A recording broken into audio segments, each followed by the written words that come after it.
Welcome to another video in our node by node challenge where we're going through every single node in the shading workspace within Blender 4.3. So we've been going through all the different nodes one at a time just to let you know a little bit about how they work and some ways that you can use them.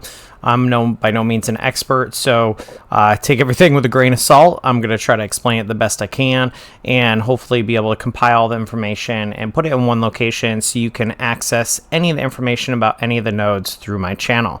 So make sure you like, follow, and share and continue to follow. The one we're going through now is going to be through one of the converter nodes, which is called Separate XYZ.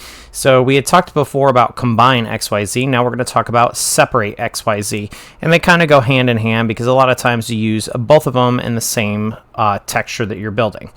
So basically, Separate XYZ, you're going to see it's got one vector input. So all vector means is it's going to have three different factors. So usually an XYZ or an RGB. Basically, it's just three different inputs that go into one overall vector. So that's all a vector is. It's a combination of three different inputs. And then it takes it and creates three different channels, one for X, one for Y, one for Z. Now, standard is it's going to just take whatever information is brought into it. So let's say that we brought it in from a texture coordinate and mapping node, which is usually the standard. It's going to take and put those three numbers into one vector and then give you the three channels that you can output. Now, let's say that you're trying to be able to have a little bit of control about what your texture looks like. Usually what you would do is you would separate each of the channels, create some variation in each of the channels to get it to where you like it, and then you combine them all into one channel at the end and bring it back into one color or roughness or normal, whatever you're building. So for this example, we'll just use color. We'll have it set with a very simple texture. So we're basically going to have a separate XYZ. We're going to plug it into each one of these color ramps. And that color ramp is plugged into combine XYZ back into the base color. So all you're doing is opening the three channels, closing the three channels, and putting it into the principal BSDF. Now, because we have three separate channels, we can control each of these, the red color, the yellow color, and the green color independently. So, for example, let's say that we wanted to adjust the green. We could actually bring in, the more dark we do, the more green gets brought in, the more light we do, the more it stays the yellow and the red. Okay, so let's just bring these in just a little bit. Okay, so we bring these in a little bit, get a little bit of orangish color with the mix there. And then let's say that we want to adjust the red. So we can bring the red in a little bit there. Bring the yellow in on the other side, okay?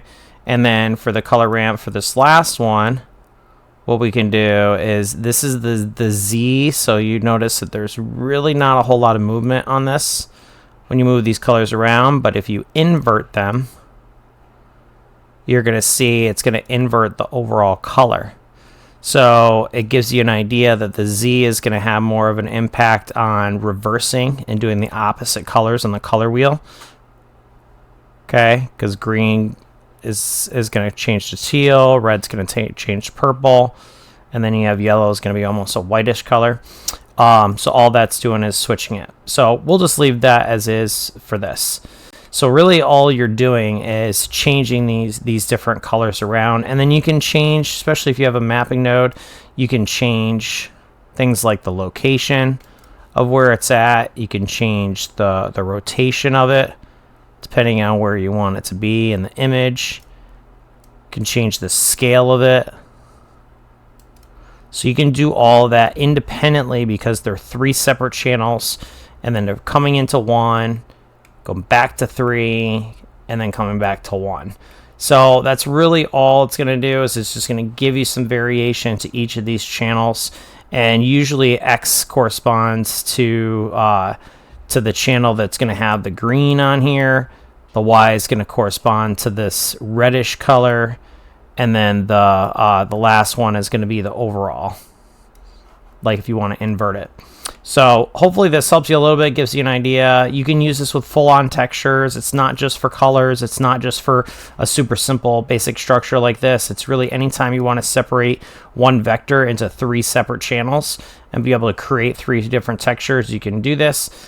Make sure you like, share, follow, and I'll go ahead and continue on this journey of the node by node challenge.